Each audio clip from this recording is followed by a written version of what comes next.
All right, so what's up? Like not my king. It's probably backwards on the video. I don't know how it all comes out, but not my king and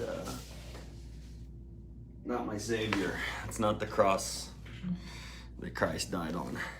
Sadly, it is the cross that children have died from. But two studies in front of me, both in the military, okay? One right there, one right here. Prior study on smallpox vaccinations and myocarditis, pericarditis, and the rates of that, with a actual study following people and monitoring them for cardiac issues. And this one, just an observational study just published in Journal of American Medical Association Cardiology. This is published June 29th. All right, June 29th, 2021. So brand new research. We're going to go through these, and then I'm also going to reference what the medical community calls this book. See how thick it is? It's like as thick as my head. Plotkin's Vaccines. So, enjoy. It's about $300 for this Bible of vaccinations. No, it's not the Bible. No, it's not anywhere near the Bible. This is more like demonic praise and worship of vaccinations than it is actually like the biblical truth of scripture and God's truth. But it does give you a little bit of truth in that subclinical myocarditis rates defined by elevated troponin levels, and I'm reading again from Plotkin's Vaccines, a big old textbook, were estimated to be 2,868 per 100,000 smallpox vaccinees. So think about this. So that is subclinical, that is without any symptoms. Troponin levels in and of themselves, I'll read directly from this, again, Walter Reed study, where they monitored our military members. A single elevated troponin measurement in a study of the general population has been associated with an increased mortality of cardiac mortality over the long term. So when the CDC and the medical community and these people in Reuters here who want to say that, 23 of our previously, remember this, focus on this, previously healthy military members. So these are fathers, possibly, soon future fathers, are freedom fighters. Independence Day, we should be celebrating our members of our military who fight for freedoms. Well, I would hope that by we would respect them and not use them as guinea pigs and lab rats and stop experimenting on them. But so they had an average of 25 complaint of chest pain within 4 days of receiving, and that's 4 days. So the study was only 4 days. So everybody within 4 days, but not 5, 6, 7, 8, in which if you actually look at this study, the average was, I'll read you exactly what it says. Okay, so again, the recent study of the COVID vaccine causing myocarditis, pericarditis, and heart inflammation, they watched them for 4 days. Okay, that was only within 4 days. And in this one, they said that it was the peak troponin level increases were in 6 days to 13 days. So their most recent study, they only wanted to do for 4 days. But again, these were people reporting it to the, it is not a mandatory reporting system, it is a voluntary reporting system, which in the smallpox vaccine study, they showed that the increased rate of myocarditis, pericarditis was about 7.5-fold increase when it was looking at a voluntary reporting system. But when they actually measured heart inflammation, looked at troponin levels, looked at cardiac myocarditis, tissue damage to the heart, that can lead to, and does, according to the science available to us, leads to an increased risk of them dying for the rest of their lives early. So it's not something they just simply recover from. That's the problem.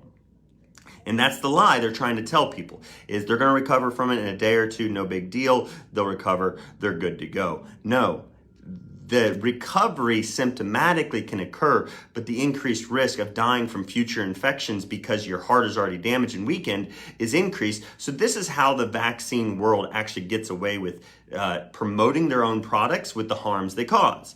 So if you increase troponin levels and you increase tissue damage to the heart, and the patient doesn't recover from that, doesn't know how, doesn't do things that can lower that inflammatory response and tissue damage, which I will give you a pretty cool, I looked it up really quick. I was like, what could I give people that's good? And a ginseng. So I looked up herbs and troponin levels, cardiac troponin levels on PubMed, and was able to find you a study about ginseng root. So ginseng was able to significantly decrease troponin levels and actually improve the degree of ST degree or segment depression, so heart suppression. So ginseng may be an answer.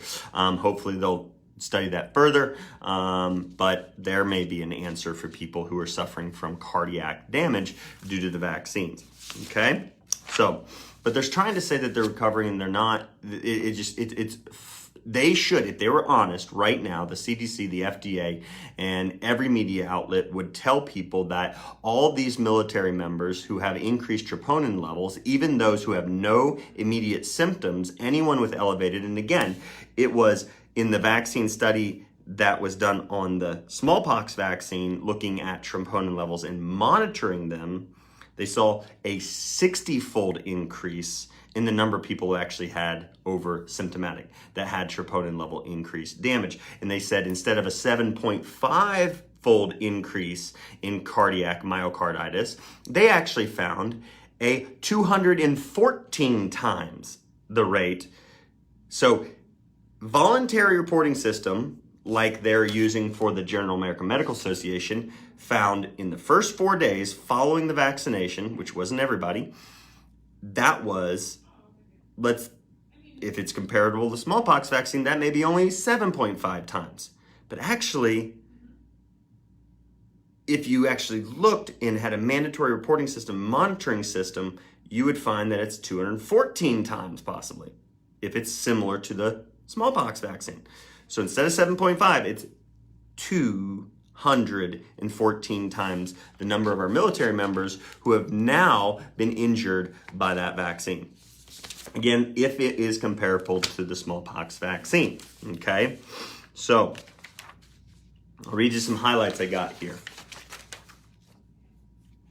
They said that cardiac troponin levels were increased 10-fold to 400-fold. 400-fold. Smallpox vaccine, they said 2-fold. Many had just 2-fold. 2. The COVID vaccine was 10 to 400 times. 400-fold increase of their respective limits. That's huge. Symptoms began 12 to 96 hours after the vaccines. They go on to say expected number of myocarditis occurring in the 30-day period after vaccination may be estimated using international incidence rates of 22 cases per 100,000. Now they just tried to say that the incident rates of myocarditis in the general population, where if you read it, you'll actually find that drugs and vaccines are known to cause. So our background rates are based on a population taking a lot of drugs and vaccines. And so our background rate is generated by people being injured, their heart being injured by drugs and vaccines.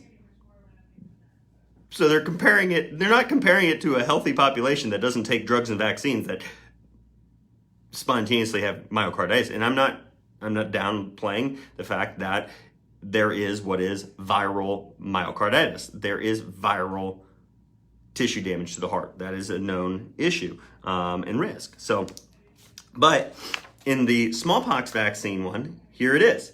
The background expected rate in the military members was 2.16 per 100,000. They said the international rates, if we compare it to that, it's not so bad because it's 22 per 100,000 cases. And then in the US incidence, we got 1 to 10, 1 to 10 per 100,000. In the military member study, it was 2.6 2.16 per 100,000. Okay, so those are the background rates. As described in the context of other drugs and associated vaccine myocarditis. Again, Journal of American Medical Association admitting that our background rates are generated from a population who have myocarditis being caused by other drugs and vaccines. So the medical community causes a lot of myocarditis, just so you know. They noted that 60% of these patients, now this is referring actually to, so in this Journal of American Medical Association, they refer to this study right here, and they say, they noted that 60% of these patients would not have sought medical care for symptoms outside the study protocol. So had they not been directly monitored in the smallpox vaccination study for myocarditis, pericarditis, they wouldn't have sought care. They wouldn't have sought to get treatment. And the reality is, if you're going to be forced, I can't tell you and recommend it. This is for informational purposes only. But given the PubMed search I did, and it came up with ginseng lowering troponin levels and the amount of cardiac damage and helping individuals recover quickly from cardiac damage. If I was in that situation, I might be taking some ginseng. So, thank God for his provisions. All right, notably, myocarditis cases were not reported following vaccination in clinical trials of COVID-19 vaccines. They weren't reported. Why not? I wonder why. When we let the pharmaceutical industry report their own outcomes of how their trials are doing, kind of like Children's Hospital up in Cincinnati Children's Hospital, the Gamble program, and how I ranted earlier today about the tragic case of Maddie, her mother stating that they allowed her 12-year-old, and her 12-year-old was excited to take part. Again, the heart of that 12-year-old was in the right place. God bless that little girl, and I hope and pray for her full recovery. But take this for an example, all right? This little girl wants to help people. They want to get back to playing with her sister's brother, probably playing with their sister's brothers, but they want to play with her classmates. And so she wants to help.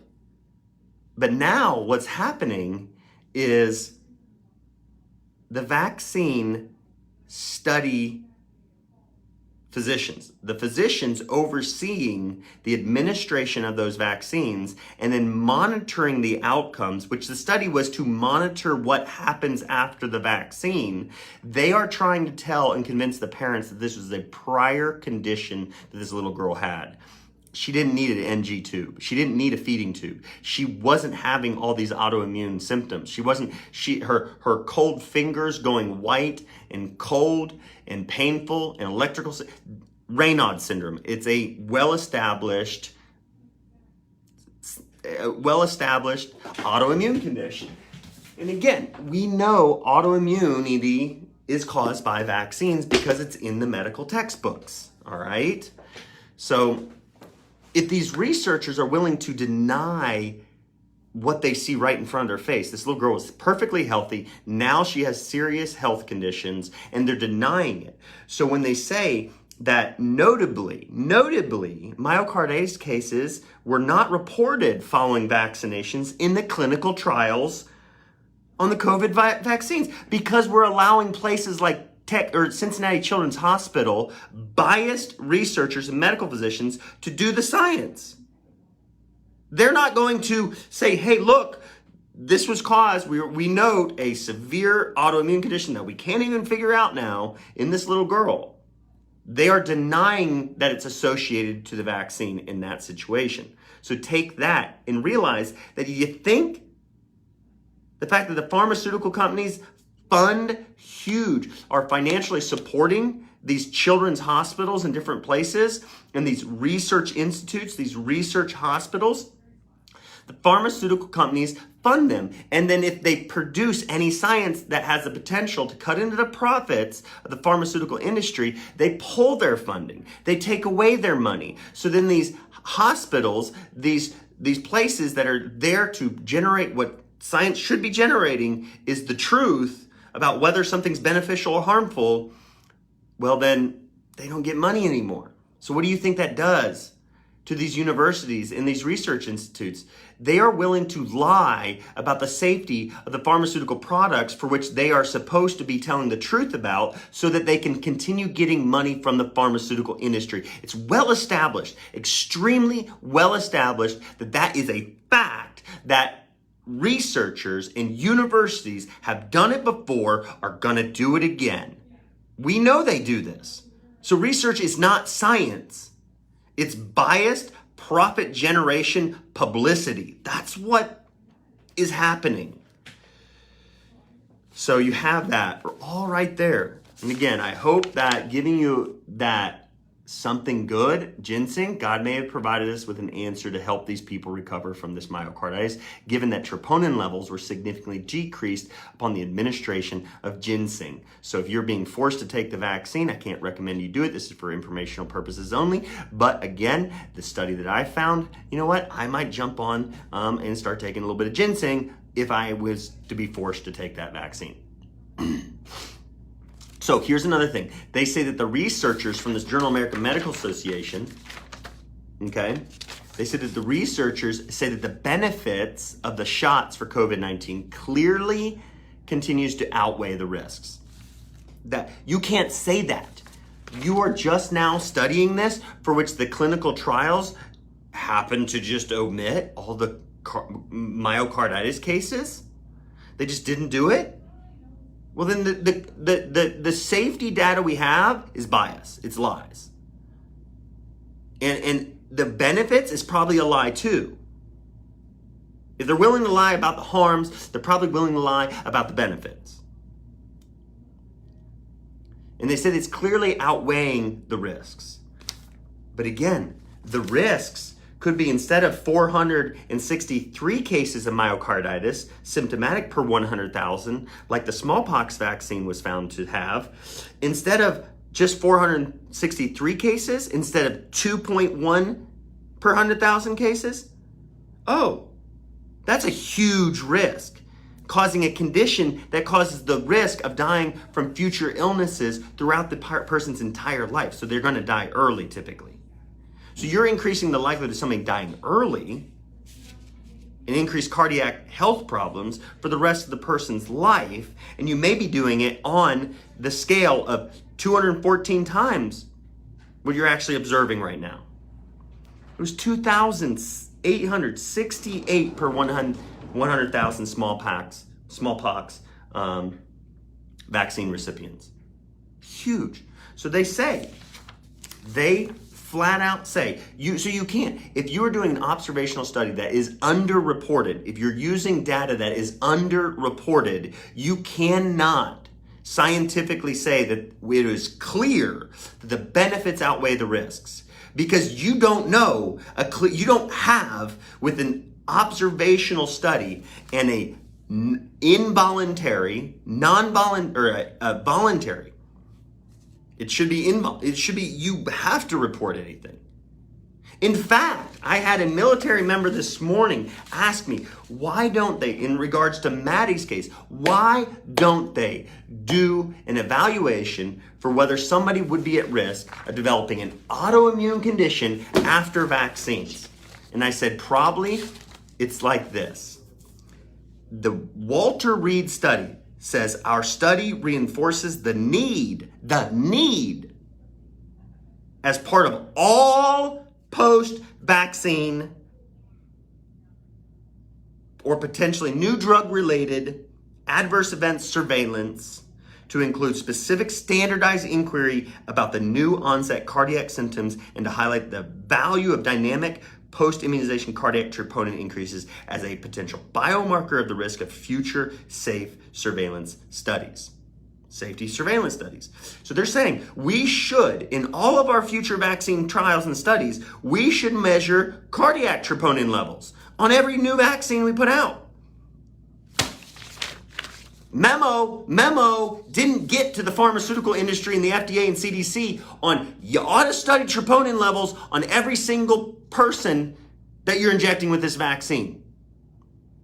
Because science says you should have, because now we have thousands, they said, on the thousands of magnitude of military members who have now lost their lives because of heart damage, because of the smallpox vaccine. And now we're going to have thousands more military members lose their lives early because they were forced to take this COVID vaccine.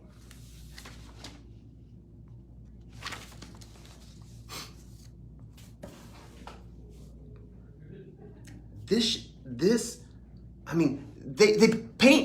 know why. So again, when this patient of mine asked me a clear question, said, so why didn't they measure this? Why didn't they study this? I said, here's an example. Do you think the pharmaceutical companies working with the FDA and CDC to make billions and trillions in profits are going to willingly, when they have zero, I didn't, mistake on my part, zero, this is zero. They have zero liability. Every one of these military members, our taxpayer dollars are going to go to pay for their recovery and their medical treatment. And I think it should for our military members. But I think the people responsible for it, who were unwilling to do the studies necessary and incorporate troponin level measurements to see the reality of how many people they are killing and harming before their God-given potential, they're shortening lives. That's what they're going to do. That's what the science says. Even a minute amount of troponin increases the likelihood of that person dying before they would have had they never been vaccinated. That's a fact.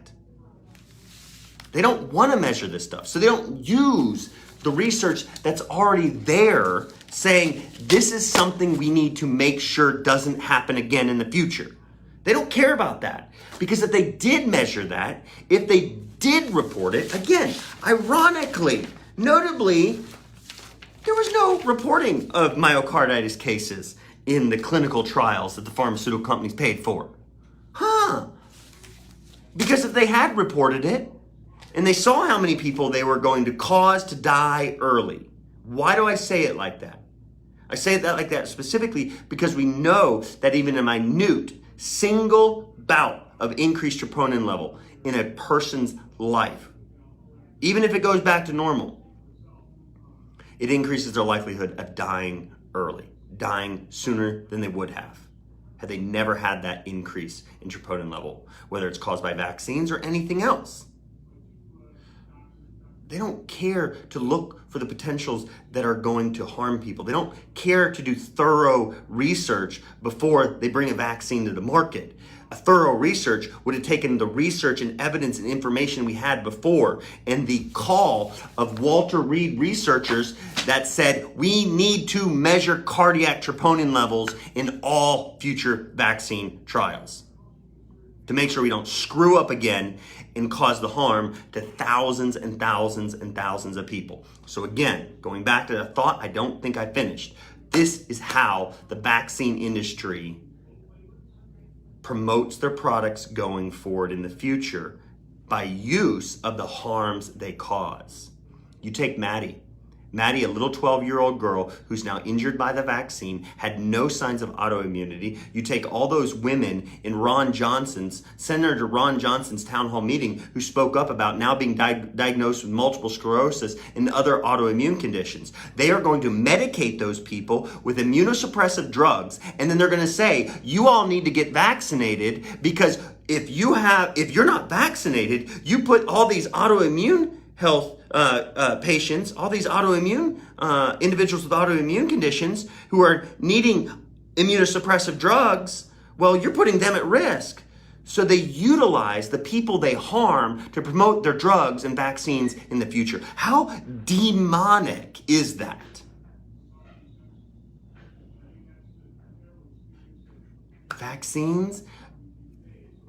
Think about it. The CDC notes that one of the only reasons a child or individual could be at higher risk of severe COVID infection and death risk or severe injury risk is if they have a cardiac issue. And now they give them a cardiac issue with the vaccine. And again, people with cardiac issues have a higher risk a severe illness with influenza, with the common cold, with rhinoviruses, everything else. So whenever they want to promote their vaccines in the future, all they got to do is say, hey, look over there. Look at all these people who had cardiac damage because of they don't say it that way. They don't say, hey, we injured these people over there with our COVID vaccine. Now they have heart damage. And when they die in the future, we're going to use it as a scare tactic to get everybody else to take their vaccines. It's a brilliant business model. Create the population at risk with a product that carries no liability, that you can't be a lawsuit can't be carried against you. You don't lose a dime or cent of your money in profits you made. You're not responsible. You don't take care of those military members. I think every single military member, every single person injured by this vaccine, the money should come from the profits that the pharmaceutical industry and all their investors are getting right now. That's who needs to pay. Not me, not anybody else. It needs to come from the pharmaceutical industry. All of their profits should be gone and used to take care of the people they hurt. That would be a just and righteous way of doing things. That is justice. All right, y'all, I gotta get to work. Love y'all. Appreciate it. Please share this. Share it like crazy. And if you have not, get on thewilddoc.com, get on the email list, because I'm already getting more and more YouTube videos taken down. I'm getting strikes against me on Facebook. I don't know how I'm not in jail yet on Facebook, but definitely probably going to be deplatformed. So I do appreciate it if I can keep in contact, because I want this information to get out to y'all. Love y'all.